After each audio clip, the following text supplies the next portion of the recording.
प्रिय छात्रों, आज हम हिंदी मीडियम के बच्चों के लिए मैट्रिक्स का 4th पार्ट लेकर आए हैं। हमारे चैनल निजामुद्दीन बटबर को सब्सक्राइब करना न भूलें। आप अगर इसको सब्सक्राइब कर देंगे तो आने वाले सभी वीडियो आपको सबसे पहले उपलब्ध होंगे। तो चलिए स्टार्ट करते हैं मैट्रिक्स का अगला पार्ट। इसमें सबसे पहले आता है मैट्रिक्स की संक्रियाएं। संक्रियाएं प्लस माइनस गुणा भाग, इनको अपन संक्रियाएं बोलते हैं। सबसे पहले आता है इसमें मैट्रिक्स का योगफल। तो दो मैट्रिक्स का योगफल करने के लिए सबसे पहली शर्त यह होती है कि उन दोनों मैट्रिक्स का जो क्रम है या कोटि है वो समान होनी चाहिए। अगर आप दो मैट्रिक्स का योगफल करते हैं तो उसके लिए सबसे पहली शर्त यह है कि उन दोनों मैट्रिक्स की कोटि समान होनी चाहिए, तभी वो मैट्रिक्स प्लस हो सकती हैं, अन्यथा वो दोनों मैट्रिक्स प्लस नहीं हो सकती हैं। ठीक है। उसी तरह से होता है मैट्रिक्स का या अवयव का व्यवकलन अर्थात बाकी।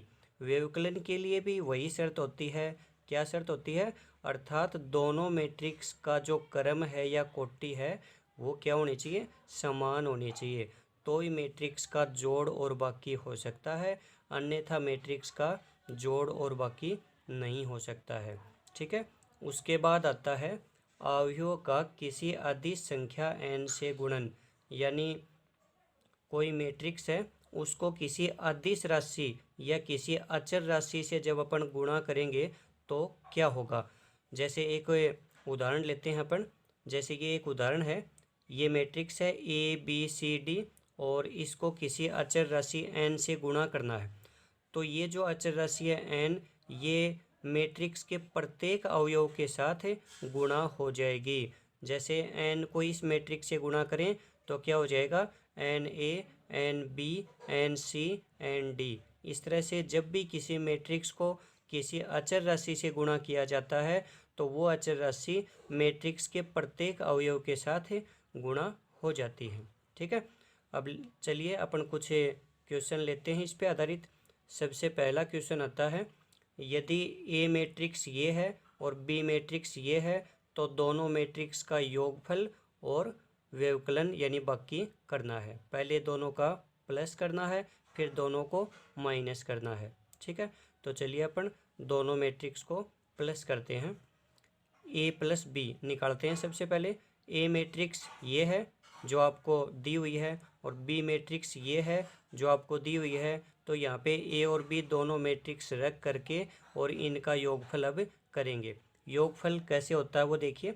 योगफल करने के लिए सबसे पहली शर्त तो मैंने आपको पहले बताई दी थी कि इस मैट्रिक्स का जो क्रम है और इस मैट्रिक्स का जो क्रम है वो समान होने चाहिए।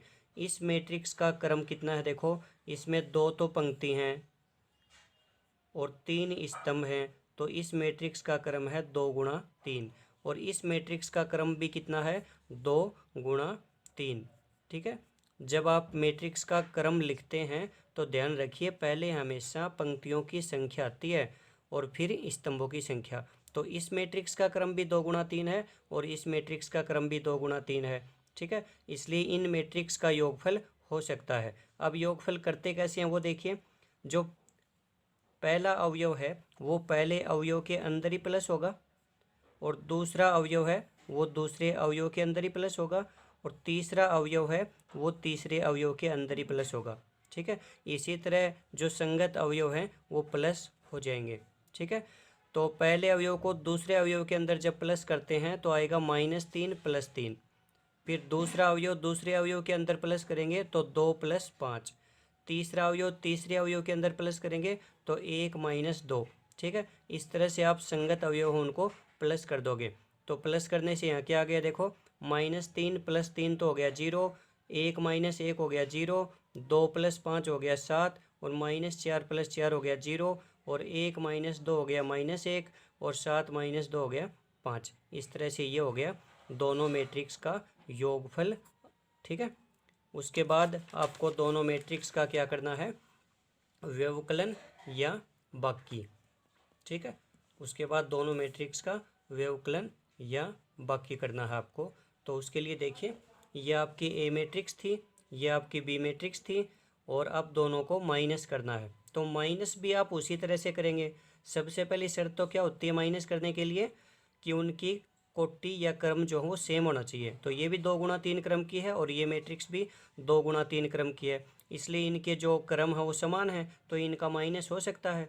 अब माइनस कैसे करते हैं, माइनस भी उसी तरह करते हैं जैसे आप 2 मैट्रिक्स का प्लस करते हैं, बस यहाँ पे बीच में माइनस का चिन्ह हो जाएगा और वहाँ पे बीच में प्लस का चिन्ह होता था। सेम इसी तरह से इसमें भी देखो, पहला अवयव पहले अवयव के अंदर ही माइनस होगा, तो -3 -3, ठीक है। दूसरा अवयव दूसरे अवयव के अंदर माइनस होगा, तो 2 - 5, फिर 1 माइनस प्लस हो जाएगा, 1 + 2, इसी तरह से 1 + 1 -4 -4 और 7 + 2, तो ये हो गए -6, 1 + 1 हो गया 2, 2 - 5 हो गया -3, -4 -4 हो गया -8, 1 + 2 हो गया 3 और 7 + 2 हो गया 9, ठीक है। तो ये हो गया आपका दोनों मैट्रिक्स का व्यवकलन, ठीक है।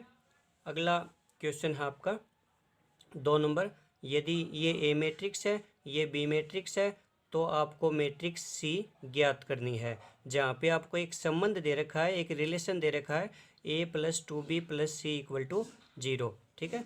a + 2b + c = 0, ये आपको एक संबंध दे रखा है। और जहाँ पे ये O है ना, ये क्या है, शून्य मैट्रिक्स। शून्य मैट्रिक्स जानते हैं ना आप क्या होती है, जिसका प्रत्येक अवयव 0 होता है। तो चलिए इसमें अब अपन सी मैट्रिक्स निकालते हैं।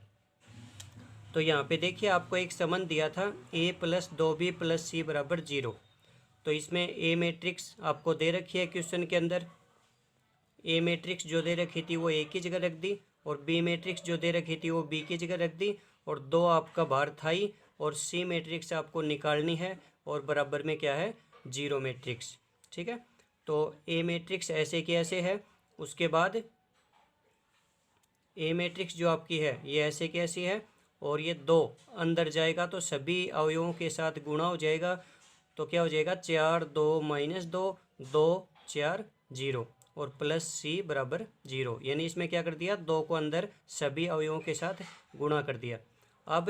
अब इन दोनों मैट्रिक्स का योगफल करना है, तो इन मैट्रिक्स का योगफल आप वैसे ही करेंगे जैसे आपने योगफल पहले किया था, ठीक है। तो आपने योगफल पहले कैसे किया था, 1 + 4 5, 3 + 2 5, 2 + 2 4, 1 + 4 5, इस तरह से आप योगफल कर देंगे, प्लस सी = 0। आपको सी मैट्रिक्स निकालनी है, सी मैट्रिक्स निकालनी है आपको। तो सी बराबर ये 0 मैट्रिक्स है, और ये इस साइड में जाएगी तो माइनस की हो जाएगी, और दोनों मैट्रिक्स को जब आप माइनस करोगे तो 2 मैट्रिक्स का माइनस या व्यवकलन कैसे करते हैं आपको पता ही है। 0 में से 5 निकालोगे तो 0 - 5 -5 हो गया, फिर 0 में से फिर से -5 निकालोगे तो 0 - 5 -5 हो गया। इस तरह से प्रत्येक अवयव संगत अवयव के अंदर माइनस हो जाएगा, और ये आपका सी मैट्रिक्स जो है आपकी वो ये होगी, ठीक है। चलिए अगले क्वेश्चन की तरफ बढ़ते हैं अपन। अपना अगला जो क्वेश्चन है वो सेम यही क्वेश्चन है। इस 3 के क्वेश्चन में भी देखो एक मैट्रिक्स दे रखी है ए, दूसरी मैट्रिक्स दे रखी है बी, और उसी तरह से एक संबंध दे रखा है 3a - 2b + c = 0, ठीक है। 3a - 2b + c = 0, यानी शून्य मैट्रिक्स। तो अवयव सी ज्ञात कीजिए। तो ये सेम वही 2 नंबर का क्वेश्चन था ना, सेम वैसा ही क्वेश्चन है, ये क्वेश्चन आपको ही करना है, ठीक है। चलिए अगले क्वेश्चन की तरफ बढ़ते हैं अपन। Question number 4। क्वेश्चन नंबर 4 के अंदर देखिए a + b यानी 2 मैट्रिक्स का योगफल दे रखा है, और a - b यानी 2 मैट्रिक्स का व्यवकलन यानी माइनस दे रखा है, और आपको मैट्रिक्स a और मैट्रिक्स b ज्ञात करनी है, ठीक है।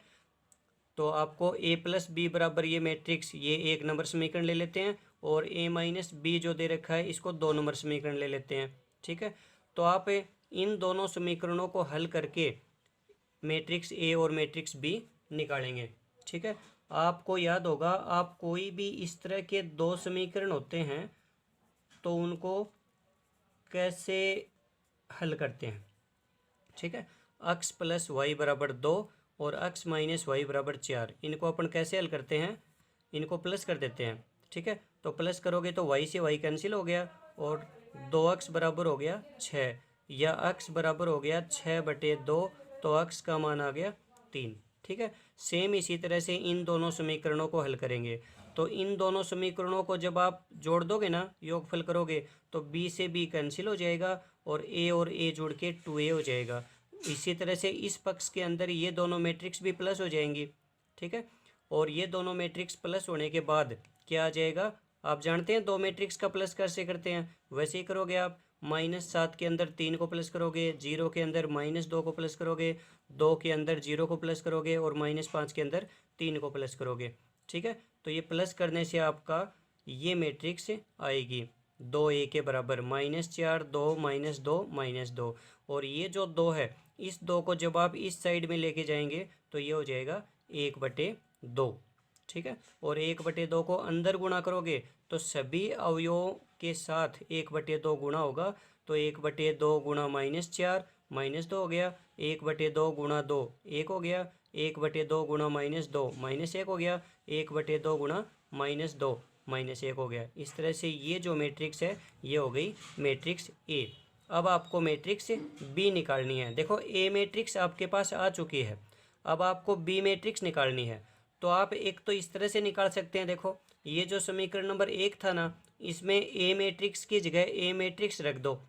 ठीक है, ए मैट्रिक्स की जगह ए मैट्रिक्स रख दो, और फिर ये ए मैट्रिक्स उस साइड में जाके इस मैट्रिक्स के अंदर से माइनस हो जाएगी और आपको बी मैट्रिक्स मिल जाएगी। एक तरीका तो यह है। मैंने इसी तरीके से बी का मान अगले पेज पे निकाला है, जो मैं आपको अभी दिखाने जा रहा हूँ। ठीक है, ये देखिए, ये देखिए समीकरण 1 के अंदर, समीकरण 1 था a + b बराबर -7 2 0 -5। ठीक है, यहाँ पे a की जगह a मैट्रिक्स रख दिया और प्लस b बराबर ये मैट्रिक्स है, और ये मैट्रिक्स इस साइड में जाएगी तो माइनस हो जाएगी, और दोनों मैट्रिक्स को जब आप माइनस करोगे तो -7 + 2 2 -1 0 + 1 -5 + 1, और ये हो गया -5, ये हो गया 2 -1 यानी 1, 0 + 1 1, और -5 + 1 यानी -4। तो ये आपकी बी मैट्रिक्स हो गई। ठीक है, ये जो है आपकी बी मैट्रिक्स हो गई। ठीक है, इन दोनों मैट्रिक्स को माइनस कर दोगे आप, और माइनस करोगे तो आपको बी मैट्रिक्स जो है वो मिल जाएगी। ठीक है, तो ये हो गई आपकी बी मैट्रिक्स। और बी मैट्रिक्स निकालने का देखो एक तरीका आपको और दिखाता हूँ। आपको दो समीकरण दे रखे थे, a + b और a - b। आपने इनको जब प्लस किया था, जब इनका योगफल किया था, तो b से b कैंसिल हो गया था और a का मान आ गया था। आप अगर प्लस की जगह व्यवकलन करेंगे, माइनस करेंगे, तो a से a कैंसिल हो जाएगा और b का मान आ जाएगा। आप इस तरह से भी a और b दोनों मैट्रिक्स निकाल सकते हैं। ठीक है, सेम इसी तरह का देखो एक ही क्वेश्चन है, क्वेश्चन नंबर 5। इसमें वही उसी तरह से a - b एक मैट्रिक्स दे रखी है और a + b एक मैट्रिक्स दे रखी है। a - b दे रखा है और a + b दे रखा है, और आपको a और b दोनों मैट्रिक्स निकालनी है। तो सेम आप उसी तरह से निकालेंगे।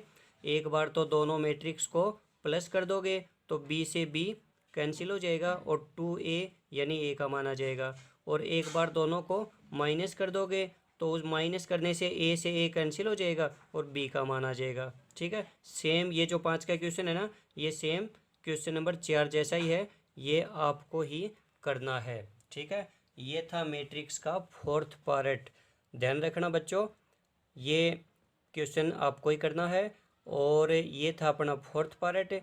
और अपने चैनल को सब्सक्राइब करना मत भूलना, नहीं तो आने वाले वीडियो जो हैं वो आपको समय पे उपलब्ध नहीं हो पाएंगे। ठीक है, धन्यवाद बच्चों।